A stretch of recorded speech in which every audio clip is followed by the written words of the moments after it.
des milliards d'euros disponibles prêts à être investis pour des routes, des écoles, des équipements sportifs pour la Martinique. Et pourtant, le BTP martiniquais tourne au ralenti. 238 millions d'euros perdus entre 2014 et 2020.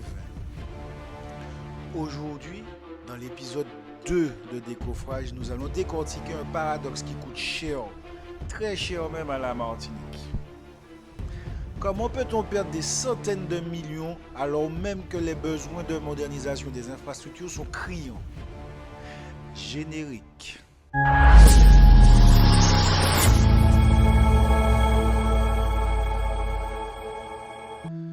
Revenons en arrière. Le 15 juin 2024, le président de la CTM annonce un plan de relance ambitieux, entre 400 et 500 millions d'euros d'investissement.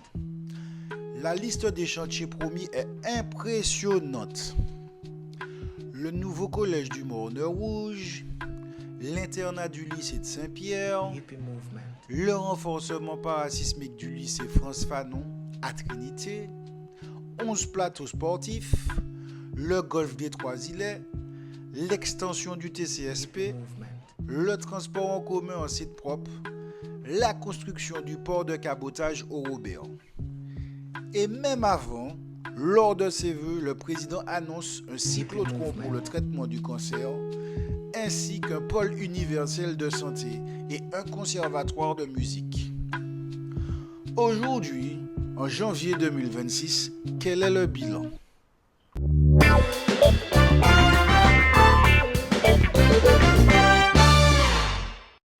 La plupart des chantiers sont soit à l'arrêt ou pire, ils n'ont jamais commencé.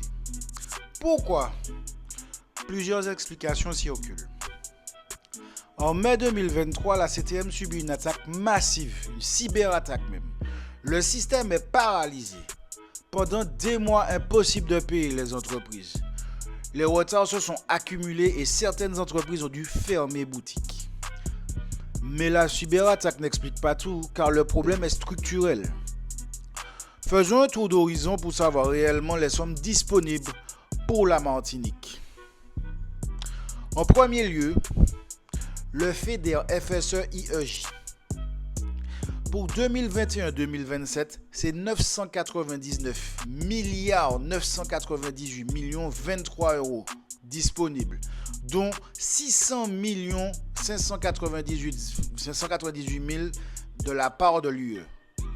Le FMPA pour la pêche et l'aquaculture, environ 17 millions d'euros. Le FEADR pour l'agriculture et le développement rural, 85 millions, dont 61 millions déjà perdus selon M. Max Orville. Les contrats avec l'État, le CCT, contrat convergence avec l'État, pour la période 2024-2027, c'est 1,74 milliard d'euros. Il y a aussi les fonds verts, environ 17 millions d'euros par an pour les Outre-mer. Le plan DOM, 55 millions d'euros. Vous avez aussi le prêt de l'AFD sur 2024-2026, plus de 150 millions d'euros. Et ce n'est pas tout. Il existe plein d'autres programmes ouverts à tous.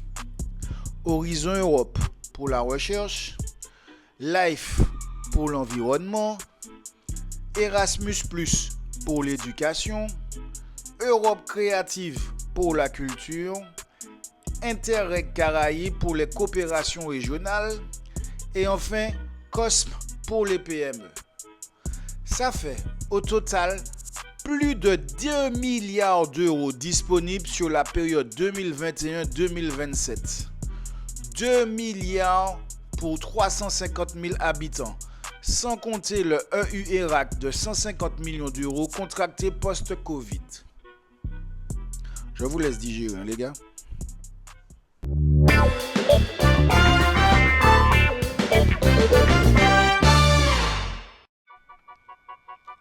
C'est bon? Vous avez digéré? Bon, alors, pourquoi ça bloque? Et pourquoi ces milliards ne se transforment-ils pas en chantier? Premier frein, la fermeture du GIP par l'ancienne mandature. le GIP qui instruisait les dossiers européens a été dissous. Résultat, retard considérable. Des retards qui se sont d'ailleurs accumulés.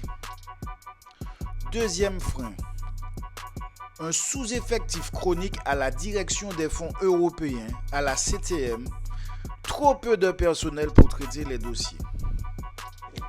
Troisième frein, la complexité administrative. Les PME martiniquaises n'ont pas l'ingénierie nécessaire pour pouvoir monter les dossiers européens. Ils abandonnent même avant d'avoir essayé.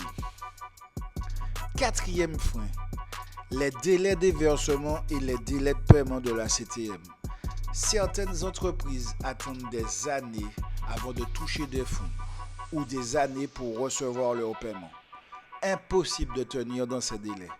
La confiance entre la CTM et les entreprises du BTP se sont effondrées.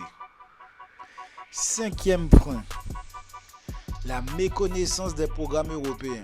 Contrairement à d'autres régions ultra-périphériques, la Martinique n'utilise quasiment pas Horizon Europe, Live et Interreg Caraïbes. D'ailleurs, l'OCDE a envoyé une mission en 2025 pour aider la Martinique. Les chiffres parlent d'eux-mêmes.